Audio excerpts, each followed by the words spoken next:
Super excited about 2026. I'm just going to be narrowly focused on being a good husband and growing a company. There So we it's going to go. be another I another love big it. year. Maybe a baby? I'm kidding. You don't have to answer that. I don't know about that this year. All right, season 9. We are back, and we've got Evan join us for the kickoff episode, which we're super grateful for. Evan, I know you've been, well, now we have been super heads down on Valent. A lot of exciting stuff going on, but yeah, thanks for taking some time to jump back on here. We're excited to have you. Yeah, no, looking forward to getting back into interviewing. Yeah, I know. There's been so much going on at Valent, a lot of exciting stuff. I guess by the time this episode comes out, most people will know that I've now joined the team in a full time capacity, which I'm super excited about. I'm sure we'll get into talking about that. But as we do, we just wanted to kick off the new season with essentially reflecting on last year, reflecting on 2025, on season 8, everything that we were proud of that we got accomplished in the past year, both with Middle Tech and personally, and then just preparing for 2026, what you can expect from us and what we're excited about. So, Evan, just to kick us off, let's start by personal stuff. You got married this year, which is awesome. Tell us a little bit about your lovely wife, Hannah. Yeah, I mean, overall, personal and work wise, 2025 was best year of my life without a question. I mean, got married in October to Hannah, Hannah Clark, now Hannah Knowles, and had a honeymoon in December, and so the last half of the year was nuts. But yeah, between getting married and launching a company, I was pretty busy. Yeah, no doubt. No, Hannah's awesome. I think most listeners know that you and I were roommates there for 3 years, 4 years, something like that. And I remember when you went on the first date with Hannah, and you came back and you're like, "Yeah, it's my wife." So pretty awesome to see the progression of your all's relationship. Hannah is everything you would want for one of your best friends and a wife. So big congratulations on getting married. We also had a really awesome bachelor party for you down in Mexico, which I got to come on, and TJ got to come on. And I guess just a quick story Yeah, on yeah, that, because yeah. it's a good story of how we actually ended up in Mexico. You know, we went down to Puerto Vallarta, and the way we decided to settle on that location is you and I actually discovered that location together when we went down to Guadalajara for Albert Lukanga, his wedding. Past guest, if you know Albert Couture, shout out. We went down there and we decided to do a little road trip over to Puerto Vallarta for some time at the beach before his wedding. And we stumbled upon Mahahuetas, which was basically the whole reason we went to Puerto Vallarta. If you ever make it down there, you have to check out Mahahuetas. But Evan, give us your perspective on your bachelor party. I mean, you got 16 guys to travel all the way down to Mexico to celebrate you getting married. I mean, we had a quick turnaround on the wedding, so I proposed in April and I got married in October. And I didn't think I was gonna be able to pull off a bachelor party. And I actually didn't really like plan on making too much of a deal out of the bachelor party. And then somebody, I forget who it was like, "Hey, what's the plans? Like, we need to get this going." And it was 2 months before the wedding. And I'm like, "Yeah, I don't know if I can get a big crew." And so I texted in a big group chat with just a bunch of my friends. I said, "I know it's late, but who wants to go to Mexico?"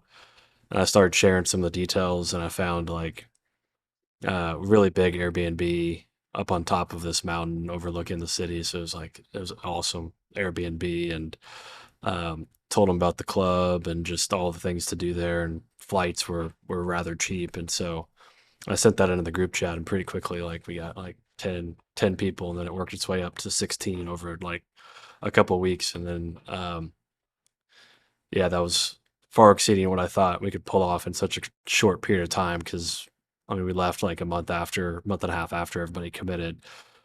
And yeah, we got down there, and it was everything that you would hope a bachelor party would be. Like, all your best friends and flying in on the same flight together and having a massive Airbnb, and it's like a luxury condo overlooking the whole city.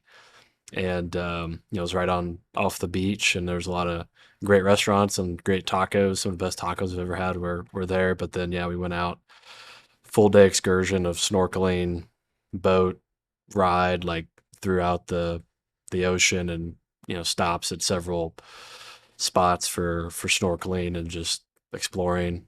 And then the last stop was a beach club that's only accessible via boat. And needless to say, I had a quite the night. We all had quite the night, and we came with 16 people, and 15 people made it home. And it's just one of those great memories. And yeah, that was probably one of the best weekends, if not the best weekend, aside from getting married, of my life. Yeah.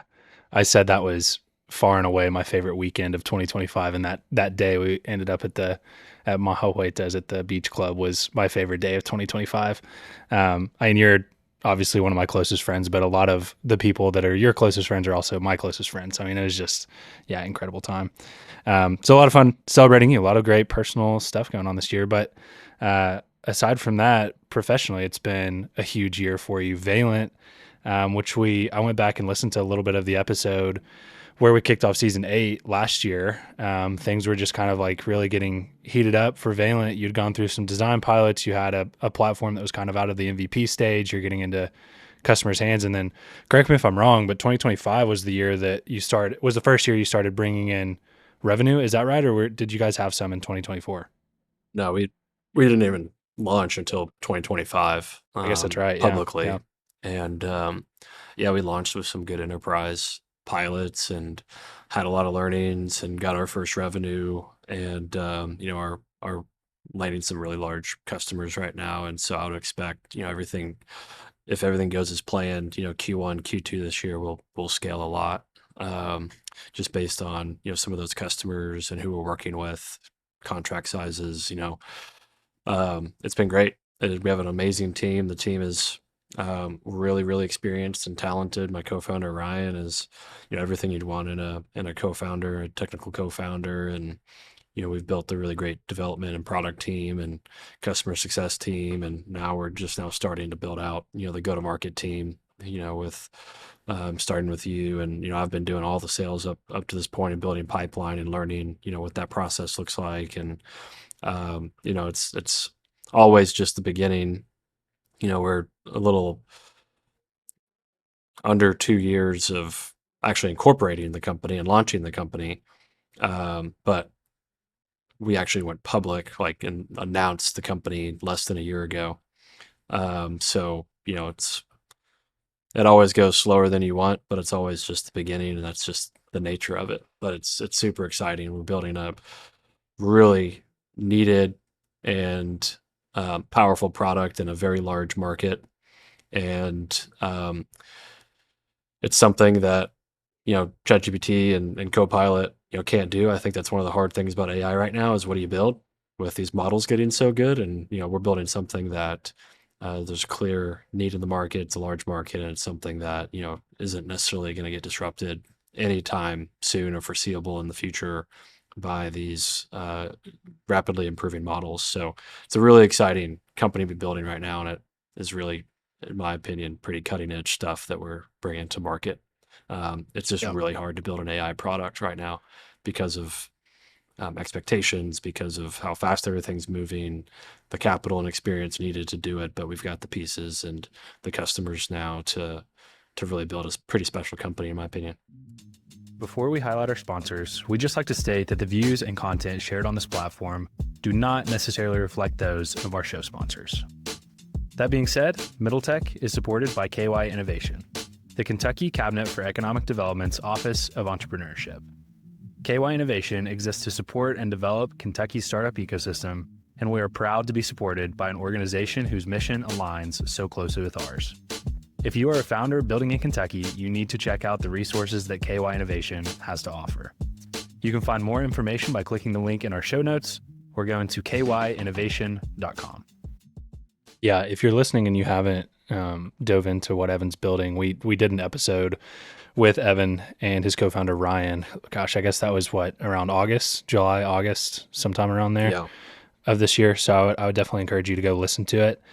Well, I can give a quick high level real quick. Yeah, give us just a quick high level on what Valent's building, but you don't have to get too deep into it. They can go and listen to the episode if they want to dive deep. Yeah, so we're building a platform that helps businesses that generate their revenue through very document heavy processes, particularly RFPs. So requests for proposals. So if you do any kind of engineering, government, contracting, enterprise software, large IT enterprises, they all win their revenue through documents, passing documents back and forth. Somebody in the government that's in an agency needs, a large deployment of high performance compute or needs a managed service for their IT department. They're going to put out a public bid or a public RFP, and businesses will bid on that. And so those businesses will go download that file, which could be anywhere from 50 to a few hundred pages, and then they've got salespeople that read through that thing. They've got engineering and product and solutions engineering and subject matter experts that all read through that RFP, and then they all work together to create another document in the form of a proposal. And they have to stay, compliant. They have to understand all the requirements, the specifications, the evaluation criteria, and so it's a very manual process today and very data rich. And what we've built is a platform that streamlines it substantially. And so we're using the latest AI models to read those RFPs on behalf of teams and then extract out and structure all of the data necessary to respond quickly into a very well organized, compliant, and collaborative environment so they can draft the proposal very quickly, also with the help of AI to help them draft that proposal using old proposals. So it's a really neat collaborative environment. Again, this is not something that you can do in any public large language model like Gemini, ChatGPT, Claude, Copilot. So it's a really niche solution, but a really large market. And so um, very needed. And our play is, these businesses, um, they have so many use cases where documents are needed throughout the process. So once they bid on it, they're going to have all kinds of project plans. They're going to have all kind of reports off the back end of winning that RFP.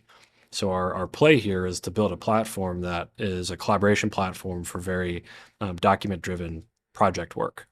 So we're going to start with the RFP and help them analyze what business to go after. We're going to help them win that business, and then we're going to help them manage the collaboration and projects, once they win that business. But today we're just very narrowly focused on helping businesses win that revenue, which in itself, even if we don't progress any further from here, is a very large market. So we work with engineering firms, IT firms, enterprise software firms, emergency management firms that are doing government contracting. Um, so large market. We're trying to figure out, what slices of it to target.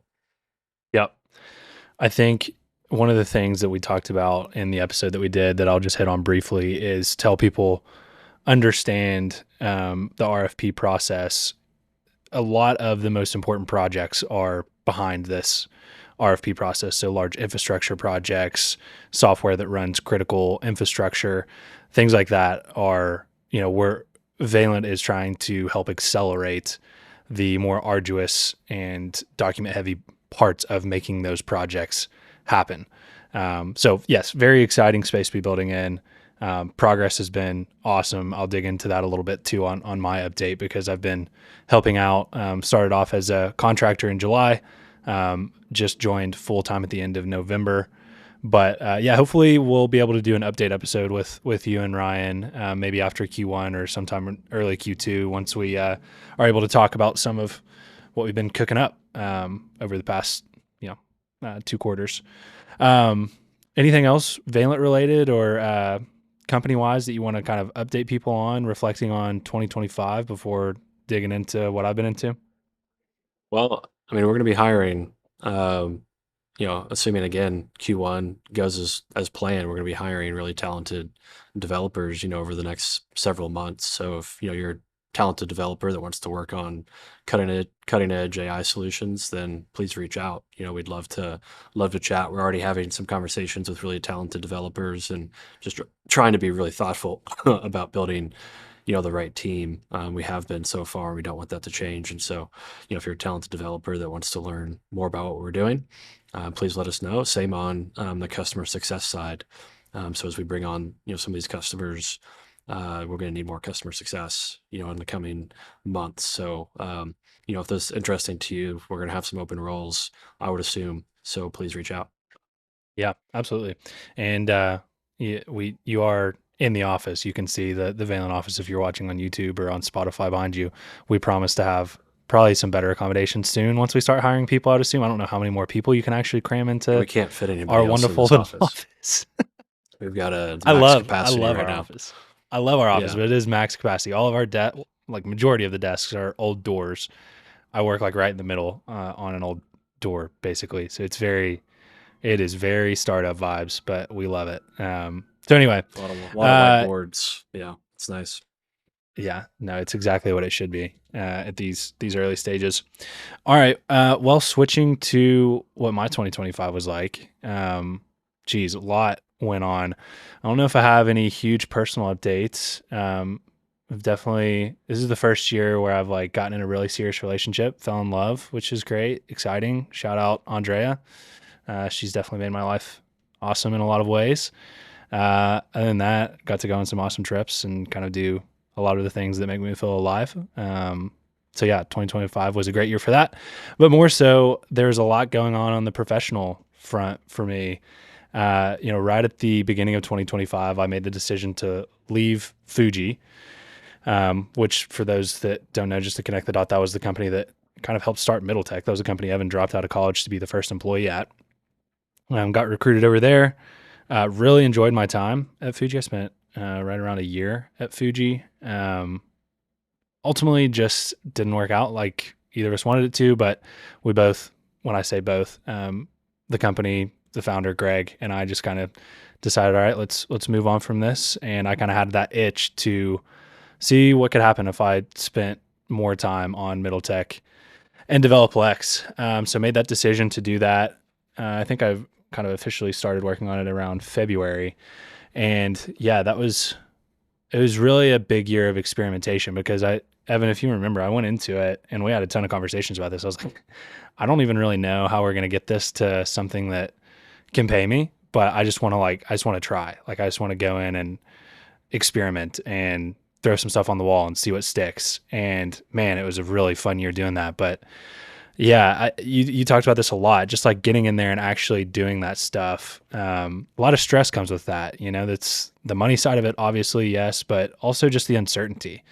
There's definitely something to be said about just enduring the uncertainty and the discomfort of taking a step in that direction. I feel like 2025 was the strongest that's felt. I've always had an aspect of that working at early stage startups, but man, it was different. Kind of being the only full-time person on the company. Yeah.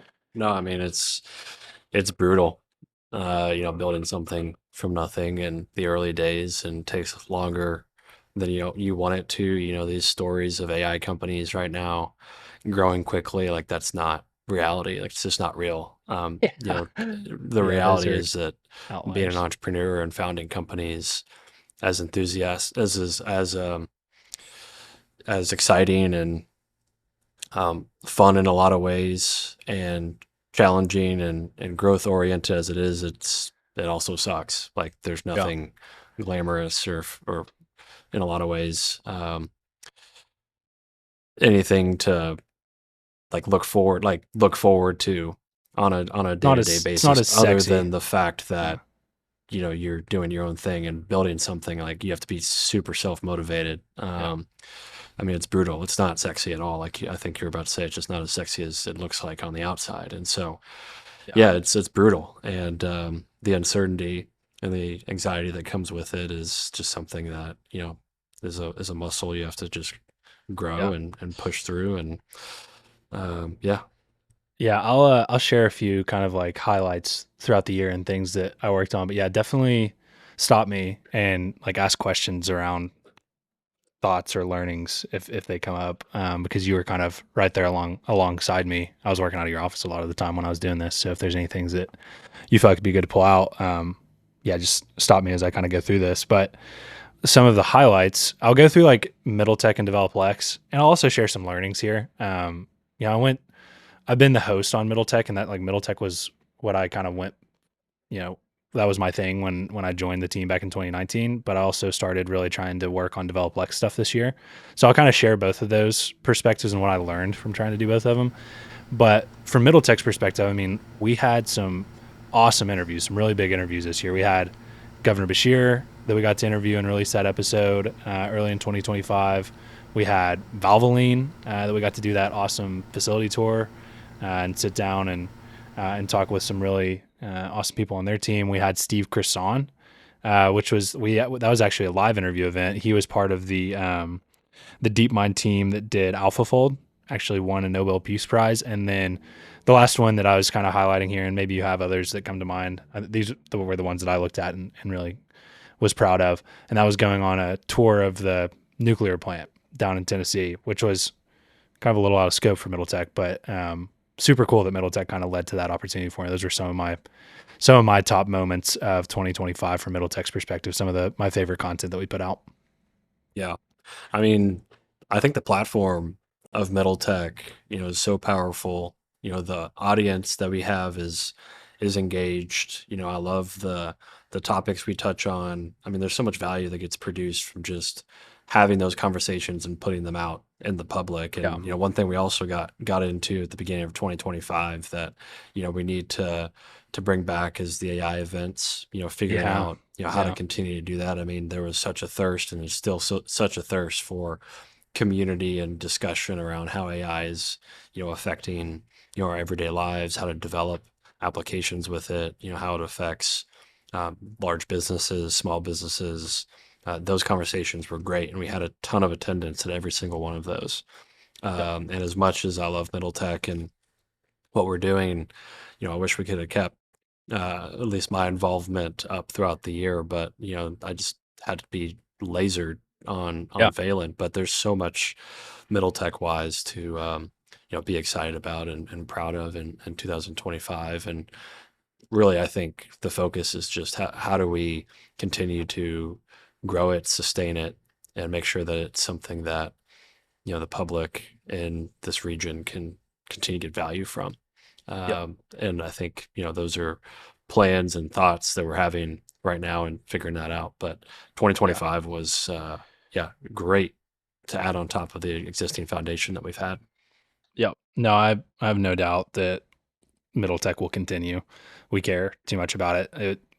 I wrote this in a blog that I shared about joining Valent, but it's literally become part of my identity. Like if I wasn't continuing to do Middle Tech, like I really do feel like it's part of me at this point, or at least it's as far as my personal brand goes on the internet. I mean, it's something I care a lot about, and it's really important that it continues. So we're gonna find a way to make sure that happens. But the other side of things I mentioned was DevelopLex, and this is really where a lot of my time went, at least kind of the first half of the year, because DevelopLex I viewed was where a lot of our potential was. That's where we had a larger audience, more growth, more interest, at least as far as Lexington was concerned, from people wanting to partner with us, cool content that we could create. DevelopLex is an awesome brand, and shout out to Weston Lockhart and Ross Bogus for all the work that they put into building that. And Evan, that was kind of your brainchild with Weston launching DevelopLex. You saw the need for that in the market, and man, what it has grown into is awesome. And so when I first went full time, I was like, okay, well, I'm going to put my focus towards DevelopLex. I'm going to try and grow the sponsorship revenue here, and then I'm going to try and launch DevelopLou. And reflecting back on it, DevelopLou being Develop Louisville, I wanted to see a similar brand start there just to see if we could scale it. And reflecting back on it, I think one of my mistakes was just like trying to focus on too many things at once. And that was one of my biggest themes of 2025 and big learnings is like, if you try and scatter your attention and fracture yourself into doing different initiatives with Middle Tech and making sure you still make Middle Tech content, and then trying to launch DevelopLou, and then also trying to have sponsorship conversations and do bigger partnerships with DevelopLex, it just, you find that you don't make as much progress as you want to be making on any of those initiatives. And that was really kind of the big learning for me. There was definitely some failure this year. I failed to launch DevelopLou. We had good interest there, but just was not able to get it done when I wanted to. And then by the time we kind of needed to make a decision on it, I needed to get some more personal runway. I needed to be earning money again. But I will say with DevelopLex, some of the things I'm really proud of that I got to help with and that we got done was some awesome partnerships. So we got to partner with Commerce Lexington, which is, obviously Lexington Chamber of Commerce, more specifically around their leadership visit, which is an awesome trip that they do, awesome event that they put together where they take a bunch of Lexington's business leaders. I'm talking like hundreds of Lexington's business leaders. They charter a plane, not like a private jet, but like a Allegiant flight. And they take all of these people to another market that they believe that Lexington can learn from. And so this year's was to Madison, Wisconsin, which I'd never been to Madison before. We went there in May. Beautiful, beautiful city, and a lot of similarities to Lexington, just in terms of their housing being kind of constrained by the amount of land they have available to build on, very similar to Lexington, the urban services boundary. But DevelopLex got to go on that trip as part of a partnership with Commerce Lexington and make a bunch of content, conduct a bunch of interviews, and just kind of be there representing this kind of brand that we've built, which is very pro Lexington, pro progress in Lexington. And that was really, really cool. And Ross did an awesome recap video that was, I think, one of the most watched pieces of content from DevelopLex in 2025 was Ross's recap video from that trip. So that was an awesome partnership. And I'm looking forward to doing that again in 2026 with DevelopLex, because that went so well in 2025. They want to do it again.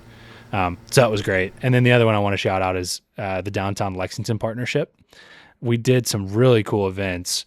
That was really probably a big reason why we didn't get many Middle Tech events done, or the AI meetups, is because we kind of poured a lot of attention to the DevelopLex events that we were doing, where we were doing these downtown deep dives that they were called, and we do them in like awesome locations. Like we did one in that 325 West Main building that's being renovated, right on Main Street, right across from Triangle Park. Like while it was being renovated, we got to go in there and talk to the developers and the architect. We did one about Gatton Park right before Gatton Park opened up in August, and we did that on the rooftop of the Manchester Hotel.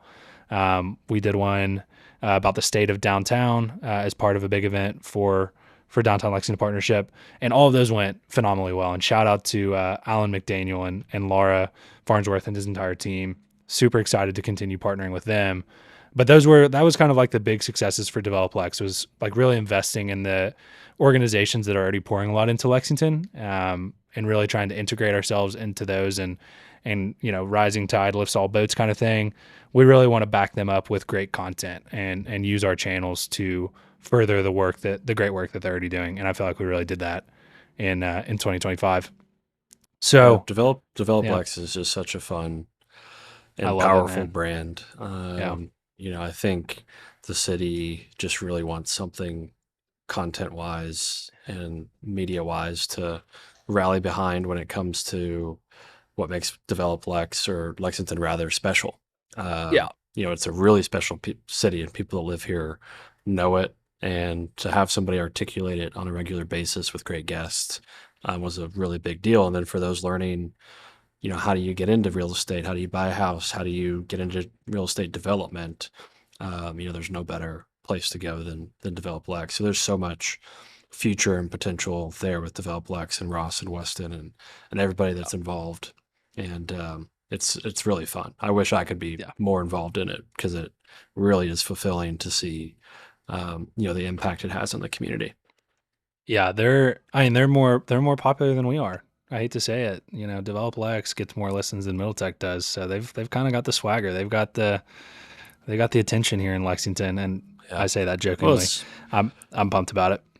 Yeah. No, I mean, I think as it should. I think there's so much more work to do on technology in Kentucky, but when you ask people to get fired up about Kentucky, that's really easy to do. And so if we're highlighting, great developments and things to do in Lexington, I would hope that, that is, I would expect that that's going to be bigger than talking about, startups and technology. Sure. So bigger market.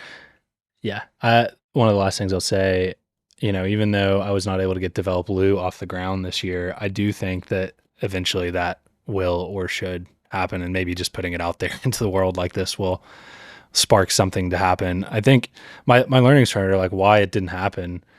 We're very like resource constrained as a company, like this has always been a side thing. We've never really found a good way to bring in sustainable revenue. And so when I went to try and launch DevelopLou, I didn't have a ton of money to go and like find the next Ross and Weston and get them creating content and pay somebody to edit that podcast and edit that social content. It's also just really hard to find like high quality people that can create. Like Ross and Weston can't have the reputation and the network and all of that. But really what I try to do is like go and find the sponsors first and like land sponsors before we even had content to really show for it. And that was hard. I don't know if I would go about it in that way again. But anyway, I say all that to say, I think it'll eventually happen. It's just like, how do you structure localized media is just tough. Like it's so valuable. And I wrote this in that article.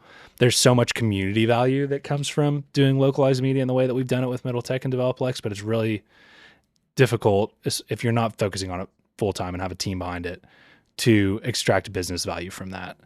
And I think that's at least as far as Middle Tech goes, like we're kind of fine with that. We're very proud of the impact that we've had, and it doesn't necessarily need to be a big business, but we are having some conversations around like, okay, how can we support this with more of a team, more resources, and let this have a real chance at growing into something more. Anyway, just some reflections from trying to do that. I still really believe in the value of of the content that we're creating and what we're doing across both brands. But yeah, reflections from trying to grow it. We'd like to take a quick break to highlight one of the sponsors of the Middle Tech podcast, Awesome Inc., the innovation hub in Central and Southern Kentucky.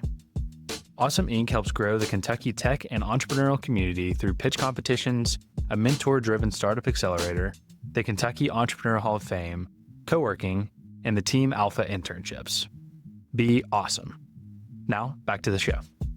The missing piece is, that full-time focus and capital partners and resources. Those are the key things. And then, consistency is important. Like Joe Rogan did years and years of his podcast. Not that, we compare ourselves to Joe Rogan, but, it's just consistency and building that brand. And then, as that brand grows or the community, thirsts that content more, then that consistency starts to really matter. So at the end of the day, we've got the foundation for something. It's just a matter of figuring out the pieces to make it into something sustainable and high growth. Yeah. And that's why it's so important. Like right now, it's just like, I kind of look at some parts of the work that I did in 2025, like some parts of it are a failure in my mind. And I'm not saying that as like a negative. It's just like objectively kind of didn't work out in the way that I planned it or wanted it to. But I'm not letting that failure like kill the thing. It's like it is super important that it continues on, and we're just going to continue to iterate and continue to work on it and continue to give it time and attention. And I'm eventually like, it'll continue. It'll work itself out in my mind.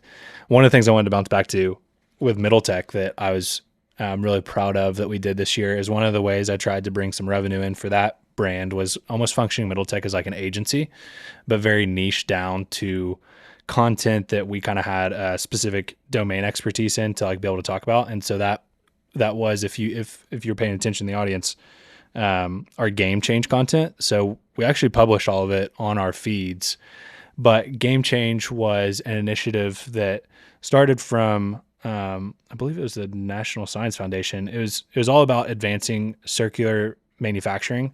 So basically taking the waste product from a manufacturing process, keeping it in the same area, and using that as inputs to another manufacturing process. And it's a really interesting concept, but it requires bringing a ton of people together.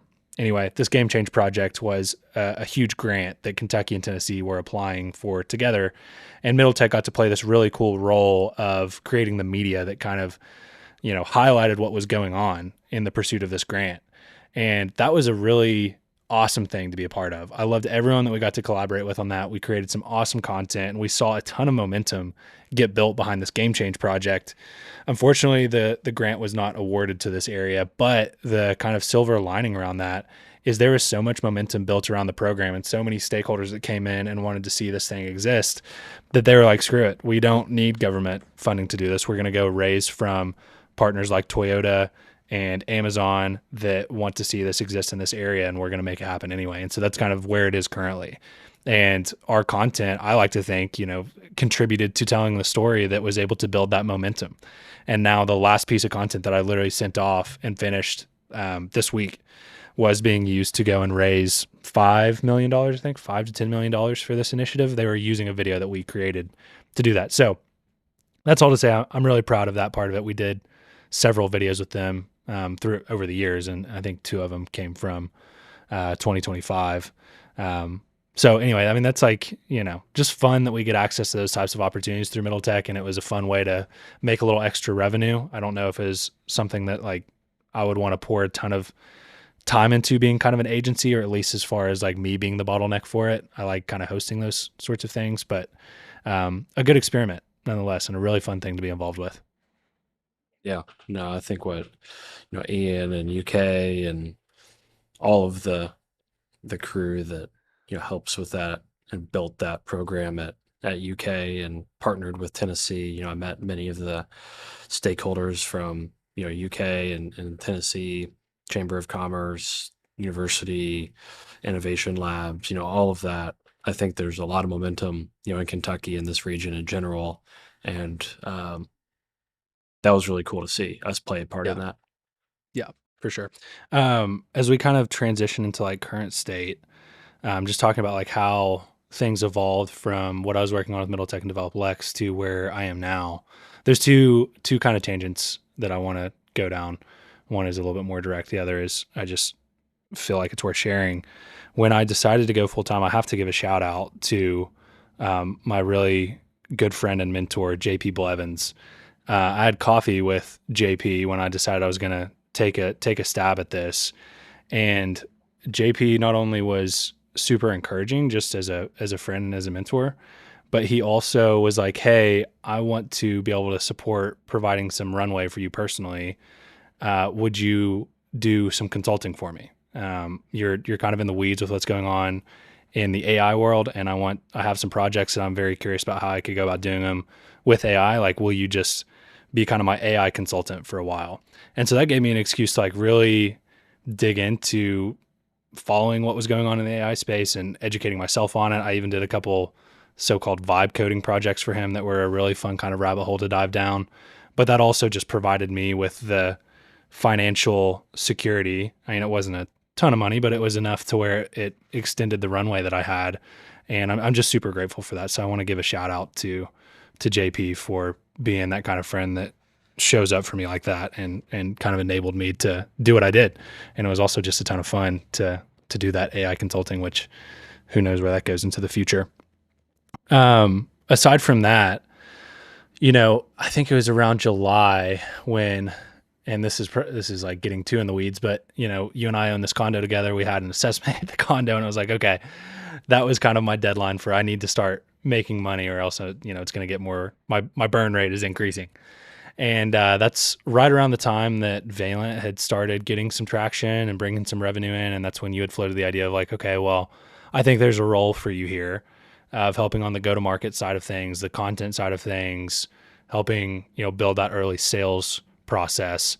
And so I got to join. I got to get in the weeds with you, and just to state what I'd said on my LinkedIn post in the article, I'm also an angel investor in Valent. So in 2024, when we were roommates and you brought this idea up, I love the vision for what you're doing with Valent. I love the customers that you're serving. I love the route that you guys are taking. And more than that, I've been privileged to work alongside you since 2019 at this point. And there's a whole story around how we met that is detailed in the blog. But I've always really just believed in you as a founder. And then when you teamed up with Ryan, it was like, man, there's no way I can't put some money behind these guys. And that was a big deal for me because I'm definitely not, rich by any meaning of the word.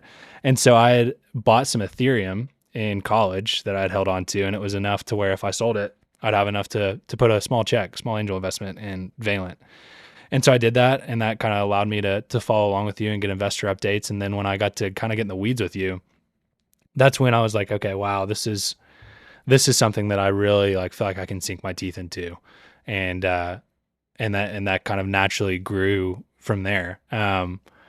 So I'm curious your perspective. When we first discussed it, you kind of had this thesis around what my role was going to be. And of course it's evolved a little bit, but just talk about like where go-to-market is kind of moving right now with AI and the role of content and how that whole space is kind of shaped up. And we can talk a little bit about like the role that you originally envisioned me playing, and then I'll kind of expand on things from there, and we'll go into what that looks like in 2026.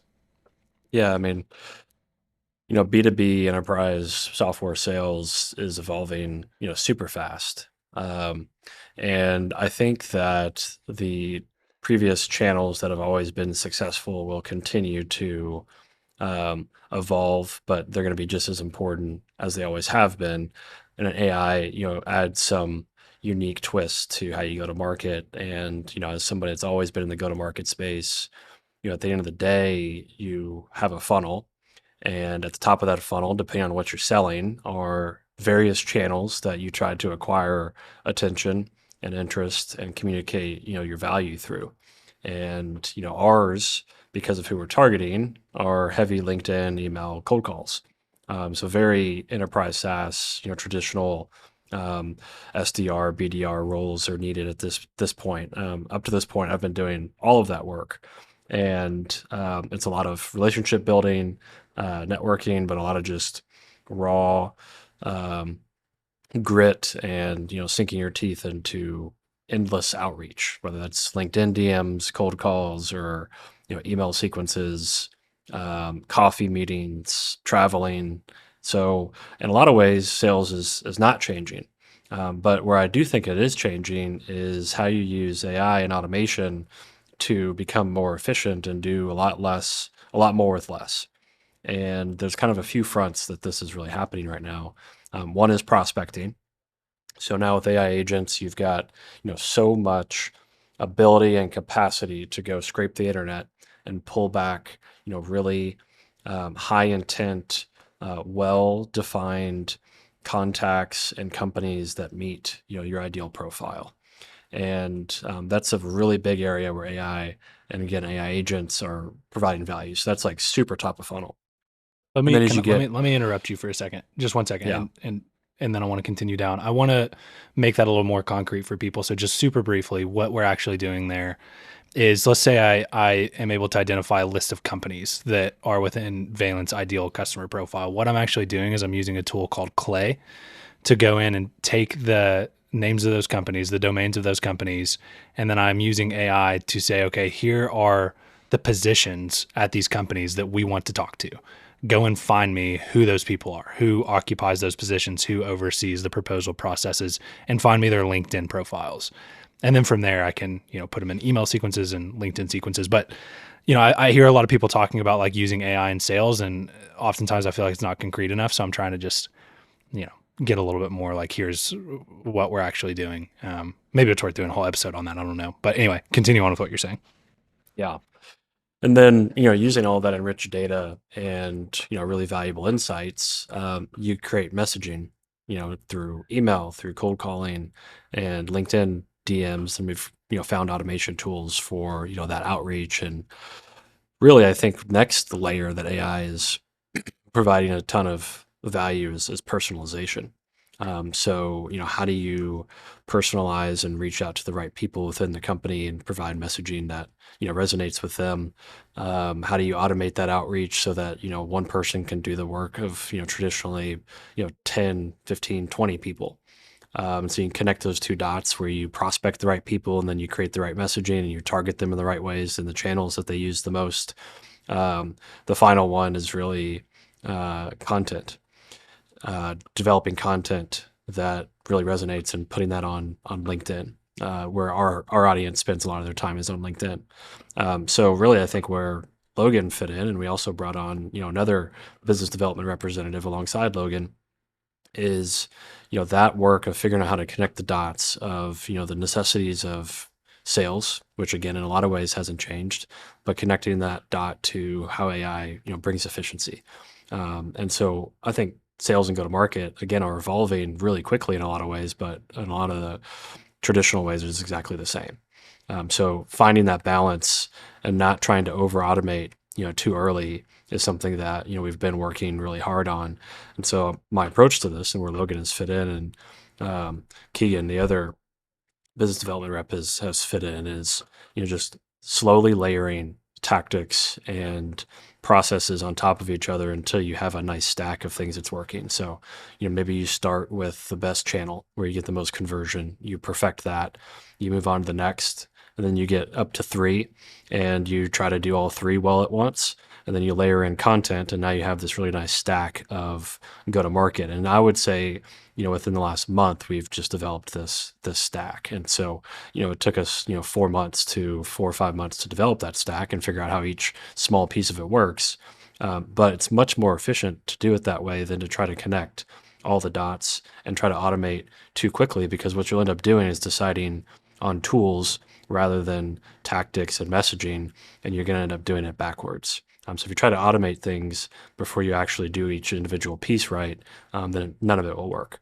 So that has been really a big experiment. And, I can't do that as, I did a lot of that early, but I can't, do that in the volume that we need to. And so bringing on, Logan and others as we've grown has been essential. And so, 2026 is going to be a huge year now that we've got, a lot of momentum on that front, pipeline growing, meetings being set, and then closed sales. It's going to be a big year for go-to-market. That's going to be, where a lot of our attention goes, as well as product. So it's really exciting. But that's how I think we've approached go-to-market.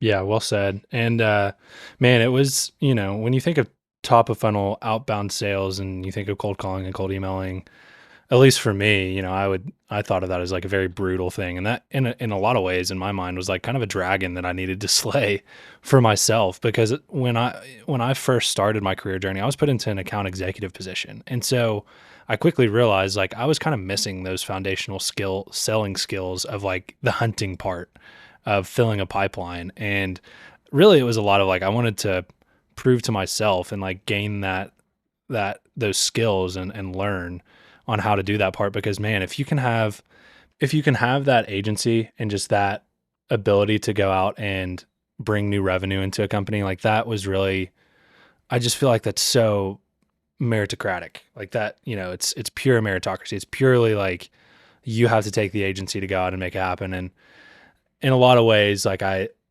didn't have the confidence in my abilities to do that until I like really got in the weeds with you and Valent. And you have a special skill for that. You've gone through that. So it was really great to like sit down with somebody like you and kind of learn those things and experiment and ultimately find some success. And I'm really excited about the progress that we've made, and that it's a process that's always evolving and you never really crack it. But just super encouraged by that whole experience. It was something that I feel like my career really needed and was kind of missing. So pumped that I was able to do that. And then the other part was the content side of it. And this is really where I feel like I've found my unique value that I can bring, especially to Valent, but just like as a professional. And that's like kind of at this crossroads between content and sales. So all the videos that we've put out through Valent, I've personally edited. And I attribute a lot of, I objectively say those are really great videos. Those are high quality videos. I spent a lot of time on them, and I attribute a lot of that to Middle Tech, and I attribute a lot of how good they were because I was able to develop a taste through Middle Tech of like what good content is. And so I think where I'm kind of moving is how do I marry together sales skills and helping companies bring in revenue, helping technology companies bring in revenue, and also where I can layer in high quality content, whether I'm creating it. Middle Tech has like even brought in, Middle Tech and DevelopLex even brought in a few companies into the pipeline and helped do some business development stuff. But even more than that, to get into kind of what I'm looking to in 2026, I think that there's a whole way that I'm like kind of trying to fold together what I really enjoyed about Middle Tech this year, what I really enjoyed about Valent this year, and try and make them both benefit each other. And so that's where, I've kind of teased about and talked about this Mission Critical series. The best performing content that I put out from Middle Tech last year was a lot of the conversations I had about the energy sector. Doing the nuclear tour, talking to Global Laser Enrichment, talking to Nick Turan, who is a kind of a thought leader in the nuclear space. That was just energy, and I plan on kind of doing a little bit more than that. But those are the conversations that I was like super passionate about having. And that's also content that is kind of relevant to Valent that we can start really kind of tying together with the types of customers that Valent wants to serve and the types of work that the customers Valent serves does. And so that's where this mission critical series that I'm launching in February is, I'm essentially just taking the type of content that we put out with, companies like Valent or the Nuclear Tours or Governor Bashir, and I'm giving that kind of a dedicated channel, a place where that can kind of breathe and grow on its own, because it was great to incubate it in Middle Tech, but like Middle Tech, I think is definitely, we want to stay focused regionally and on Kentucky. And this content, I'm more so envisioning like, I really want to cover how our mission critical industries evolving in this new technological revolution that we're in, and how is AI shaping them. And so that's why I'm really excited to like create content about things that I just think are super cool and like I'm really curious about. So things like energy is going to be obviously a very big part of that, but like advanced manufacturing ties in perfectly to what we've done with Game Change already. Space and defense, I think, are going to continue to be huge over the next decade. And so that's just kind of talking about like how I'm trying to layer in how I view myself as a content creator and somebody who has this eye and taste for good content and sales skills. And so I'm just really excited about kind of figuring that out for myself, because it's been a process to kind of get to that point, Yeah.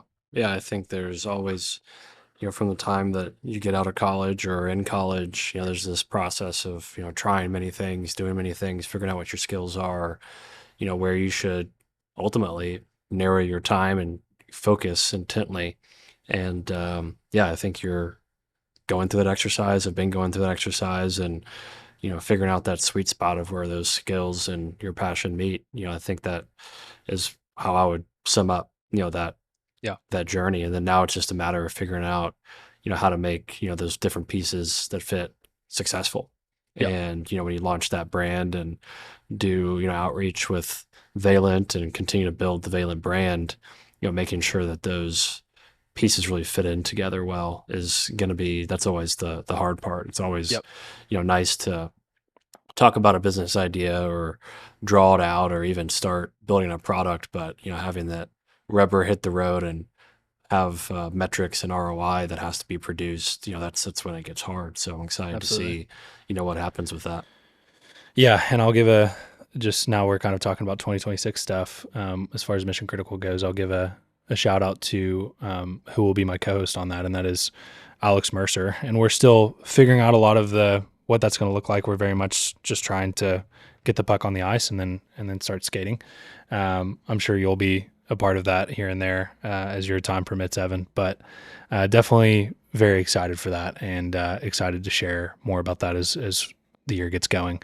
So yeah, let's get into kind of wrapping things up here, talking about what to expect in 2026. Tell us a little bit about where you're looking, where things are going for Valent in 2026, and then we'll talk about Middle Tech and DevelopLex and wrap it up here.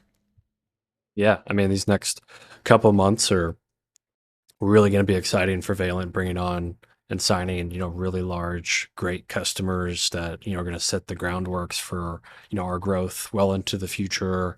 We're traveling and doing on-site onboardings and building relationships. And so, next year is going to be a lot more of that, where we're traveling to our customers, listening intently, looking at how their workflows are currently operating and building AI into those within our product. So there's going to be a lot of just in the weeds of how you deploy AI successfully within, enterprises. So that'll be one big trend next year. There's a lot of terms being thrown around, like forward deployed engineering is the most popular one that was made famous by, a company like Palantir. We're probably going to do some hybrid of forward deployed engineering and traditional customer success. Trying to figure out what that looks like is going to be, really powerful for us given the product we're building. So I'll be trying to figure out that with my team in 2026. Fundraising in Q1 and Q2 will be a big piece of this as well. We're going to need to grow the team pretty substantially to build out the product, build out security and compliance within the business, the industries that we are touching, our early customers. Some of them have data that is so secretive and sensitive that, not even allowed to mention anything about it. They can't even put any of their data out on the public internet. So figuring out how to build a product within these spaces and enterprises is super exciting. And so, that just takes, capital. So as we land these customers and get that momentum, fundraising will be a big piece of that. And then on the back end of that, hiring aggressively, really, really talented, thoughtful product, customer success, and then continuing to build out, go to market. So really big, critical year. Every year in the early stages of a company is exciting, full of anxiety, and just always down to the wire. So, it's going to be an awesome year. But I think I'm just excited to spend time with the team and just keep building and being challenged. Just learning the space we're in, as you mentioned, is just an exciting one. Our customers are doing things for industries that make our lives as Americans what they are. Our privileged lives here are behind RFPs. And so our customers are doing really exciting work that keeps us safe, keeps us moving, keeps the world progressing. And so I'm just really excited to build stuff for them with the team and figuring out how to grow. That's right. I'm pumped to be a part of it. I'll tell you that. More of that for me. I mean, like I said, I joined full time in end of November. So, obviously December was holidays and a little bit slower. So January is really like my first full-time month. And, man, I'm just so excited and ready to go and ready to get after it and, see what 2026 has in store for us and hopefully be able to share some of that on here and through Mission Critical. So that's more of what to expect from Valent and from Evan and I. I think on the middle tech side of things, one of the things I shared or how I put it is like I'm going all in on Valent. That is my main thing. And like I said, it's still super important that middle tech continues. And so what I think that'll look like in 2026 is, while I love doing like really high production content, I'm sure we'll do a little bit of that here and there as it pops up, but I'd say most of our interviews are going to be remote. It just makes it, one, cheaper from a production perspective, less time consuming between traveling and logistics and organization and all of that. So I'd say those are the main things, but really just remaining focused on what we started Middle Tech to do in the first place, which was highlight founders building in our region and the stories of innovation happening in Kentucky and the surrounding areas. And I'm really excited about that. And I'm really excited to see it continue through another year and continue through season 9. So definitely expect more of that. From DevelopLex, you'll have to go and listen to DevelopLex's kickoff episode to hear more of what they have in store for you. But I know it'll be more great content, more great events, and I'm really excited to see where they take it. All right, Evan, that's really all I've got for us here, unless you have any sort of predictions or themes for 2026 that you want to leave listeners with as we kick off this new year. But this has been a lot of fun, just kind of riffing on everything that went on in 2025 and what we have in store for 26. Yeah, I mean, super excited about 2026. I'm just going to be narrowly focused on being a good husband and growing a company. So there we it's go. gonna be another big year. Maybe a baby. I'm kidding. You don't have to answer that. I don't know about that this year. I'm kidding. All right. Awesome. Evan, is great having you back on here. I'm excited for the year ahead with Valent, with Middle Tech, with all the things. To everyone that's been listening, thank you for all the support over the years, all the words of encouragement that have come towards Evan and I regarding Middle Tech, regarding Valent, regarding us personally. It really does mean a lot. And we'll leave you with this.